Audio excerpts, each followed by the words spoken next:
नाज़िम टंडोडाम में हज़रत शाह इलियास जीलानी अल मारूफ जीए शाह जो 650 सालानो उर्स मुबारक शुरू थी वियो आहे। ॾिसो था मेरान टीवी रिपोर्टर प्राण अली सोजी जी रिपोर्ट। टंडोजाम में हज़रत शाह इलियास जीलानी अल मारूफ जीए शाह जो 650 उर्स मुबारक वॾी धाम धूम सां शुरू थी वियो आहे। उर्स मुबारक में सिंध तोड़े मुल्क जी कुंड कुड़छ मां हज़ारे अक़ीदतमंद ऐं मुरीदन शिरकत करे दरगाह ते दुआऊं घुरियूं आहिनि। उर्स मुबारक में मलाखड़ा ढगन घोड़न जी रेस समेत मिठाई जा स्टॉल पिण लगाया विया आहिनि। उन हवाले सां आयल अक़ीदतमंद मुरीद ऐं गादी नशीन मेहरान टीवी सां पंहिंजा वीचार कुछ हिन रीत वंडिया आहिनि। 4 किस्म जी मिठाई आहे, जंहिंमें ॻाढ़ी मिठाई आहे, अछी मिठाई आहे, किशमिश आहे, माओ आहे ऐं उन जे बावजूद में फुला आहिनि। मिठाई 600 रुपया किलो आहे, किशमिश 1200 रुपया किलो आहे। बस कोने वो कोने कोई मोड़ी लगी पे है, जनवरी लगी पे आने केड़ो उना को छातो चीज चगे 600 रुपया किलो खपाइंदा और मेले में ये रेट है जो हींअर साल आयो पिया। मेले में शुक्र अलहमदुलिल्लाह जी पहिरीं हमारा जो आवाम जी जो माना तमाम भीड़ घणी है जो इंशाल्लाह जो नसीब होंदो वो रोजी असा के मिलंदी। हैदराबाद जिले का इन्हनि जो जेको आहे प्रचार आहे असांखे प्यार मोहब्बत एकेता सां रहण, हिक ॿिए जो जेको आहे दुख सुख में गॾु रहण जो जेको आहे को सेखारींदा। ये हज़रत अली जी पहलवानी है, 4000 साल पुरानी है।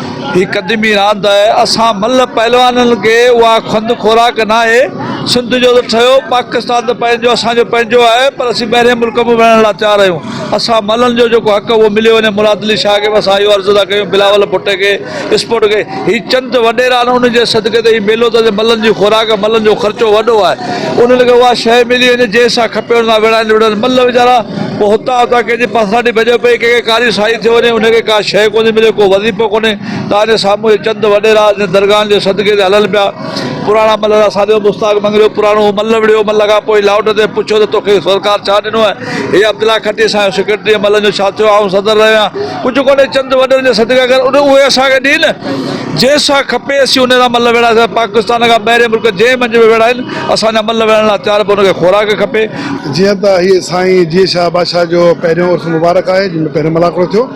असां जा मल पहलवान त माशाल्लाह पंहिंजूं महिनतूं करे, कोशिशूं करे, पंहिंजूं पहलवानूं जानूं ठाहे ऐं पहलवान मैदान में अचनि था।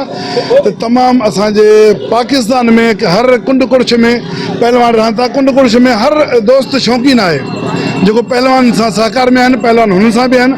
असां अर्ज़ु कंदासीं असांजे हुक्मराननि खे जेका पहलवान सां कुझु नाइंसाफ़ियूं आहिनि उन्हनि सां कुझु दाद रसाई कई वञे। शाह बादशाह सजे थी जी शाह बादशाह जी दरगाह आहे। इन ते ॿारही मेड़ो लॻे थो। मलाखड़ो ढगा भला भला अचनि था, घोड़ा भला भला अचनि था, ॻाइण वॼाइण महफ़िल थिए थी।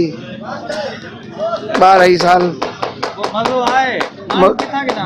अॼु माण्हू घटि आहिनि, माण्हू परे परे खां अचनि था।